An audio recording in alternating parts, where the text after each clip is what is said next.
আসসালামু আলাইকুম। আউযু বিল্লাহি মিনাশ শাইতানির রাজিম। বিসমিল্লাহির রহমানির রহিম। ৯ নং চরগাজী ইউনিয়ন কর্তৃক আয়োজিত ৪ নং ওয়ার্ড মহিলা দলের সম্মেলনে সম্মানিত সভাপতি, রামগতি উপজেলা মহিলা দলের সম্ভাব্য সাধারণ সম্পাদক মুক্তা বেগম উপস্থিত রয়েছেন। আমার রাজনৈতিক সহযোগিতা বিন্দু চরগাজী ইউনিয়ন শাখার পক্ষ থেকে আমার নেতা, গণমানুষের নেতা এবিএম আশরাফউদ্দিন নিজানের পক্ষ থেকে সালাম, শুভেচ্ছা, অভিনন্দন।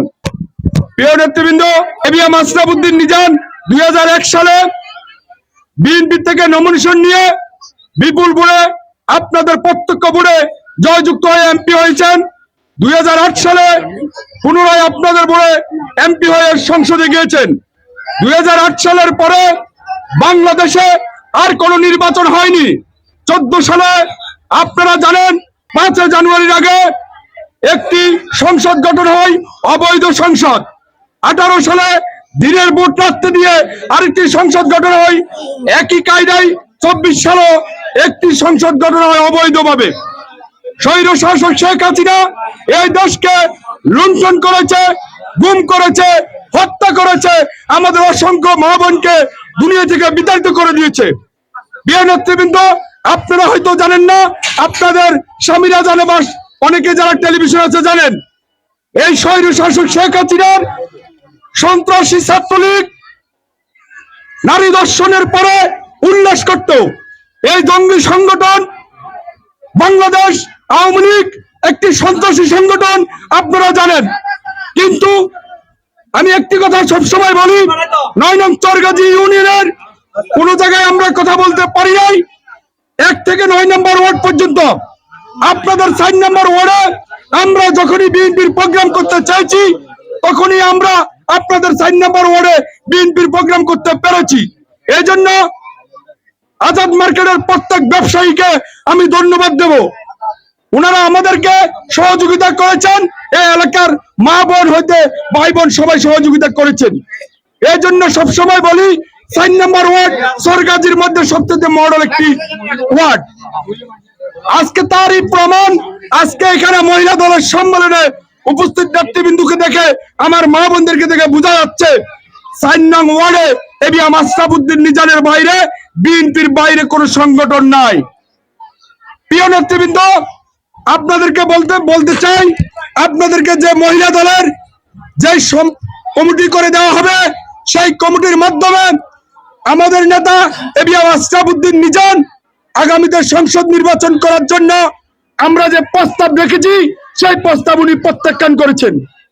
এবিএম আশরাফউদ্দিন নিজান বলেছেন, তোমাদের কথায় আমি ভোট করব না, রামগতির কোন নেতার কথা আমি ভোট করব না, আমার ইচ্ছায় আমি ভোট করব না। আমি ভোট করব গ্রাম অঞ্চলে যায়, মাঠ পর্যায়ে যায়, আমার মা বোনদেরকে জিজ্ঞাসা করব, তারা যদি বলে আমাকে ভোট করার জন্য, তাহলে আমি ভোট করব। কেননা আমি তো 2 বার ভোট করেছি, আমি হারি নাই। 2 বারের পর আমি ভোটও করি নাই, আমি হারিও নাই। তাহলে আশরাফউদ্দিন নিজান এখন এমপি হয়ে গেছেন। যদি ভোট হইতো, আশরাফউদ্দিন নিজান এমপি হইতেন। আশরাফউদ্দিন নিজান আমাদেরকে মূল্যায়ন না করে আপনারা গ্রামের মা বোন যারা আছেন তাদেরকে মূল্যায়ন করেছেন। কেননা উনি আমাদের কথায় ভোট করতে রাজি হন নাই। সেই আলোকে সৌরবাদাম ইউনিয়ন থেকে আমাদের নেতা মাঠের উঠান বৈঠক গুলা শুরু করেছেন। সেই আলোকে আমাদের চরগাজী ইউনিয়নে আসবেন, আপনাদের 4 নম্বর ওয়ার্ডও আসবেন। সেই দিন আপনারা আমার নেতা এবিএম আশরাফউদ্দিন নিজান যখন আসবেন, তখন আজকে যে গণ জোয়ার ঘটিয়েছেন মহিলা দলের, সেদিন 4 নম্বর ওয়ার্ড থেকে আমি 1000 মহিলা দেখতে চাই। কি মা বোনের 1000 মহিলা হবে না সেদিন? প্রিয় মা বোনেরা, আজকে আমরা অনেক খুশি যে আপনাদের উপস্থিতি দেখে।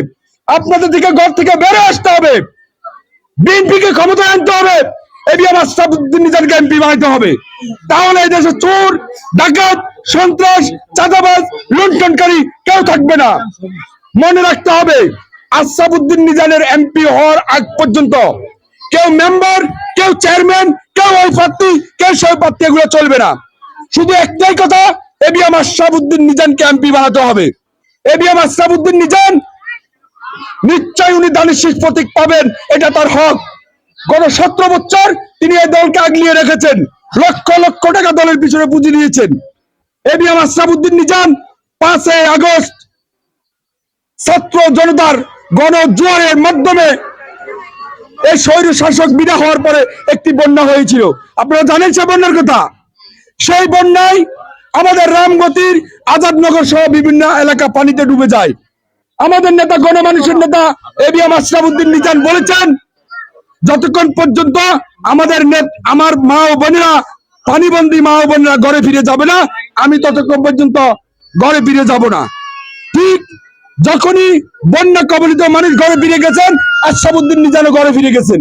হিন্দু সম্প্রদায় মা বোনদেরকে বলতে চাই, আশরাফুদ্দিন নিজাম 2001 সাল থেকে 24 সাল পর্যন্ত আপনাদের প্রত্যেকটা পূজা মণ্ডপে সহযোগিতা করেছেন এবং উনি আমাদেরকে বলেন, সবসময় আমার হিন্দু সম্প্রদায় ভাই বোনদেরকে দেখে রাখবা। হিন্দু, বৌদ্ধ, খ্রিস্টান কেউ সংখ্যালঘু নয়, সবাই বাংলাদেশী। একথা আমার নেতা এবিএম আশরাফুদ্দিন নিজাম সব সময় বলেন। প্রিয় নেতৃবৃন্দ, আপনারা কি সবাই এবিএম আশরাফুদ্দিন নিজামের সাথে আছেন? সবাই হাত তুলুন তো, ইনশাআল্লাহ সবাই আছেন। আপনারা কি সবাই এবিএম আশরাফুদ্দিন নিজামকে ভোট দিবেন? প্রিয় নেতৃবৃন্দ, আপনাদের সুস্বাস্থ্য কামনা করে আগামী দিনে আপনাদেরকে সাথে পাবো এই প্রত্যাশা রেখে আমি আমার সংক্ষিপ্ত আলোচনা এখানে শেষ করলাম। বাংলাদেশ জিন্দাবাদ, বাংলাদেশ জাতীয়তাবাদী দল জিন্দাবাদ, গণমানুষের নেতা, গরিব দুঃখী মেহনতি মানুষের নেতা এবিএম আশরাফুদ্দিন নিজাম জিন্দাবাদ। সকলকে ধন্যবাদ।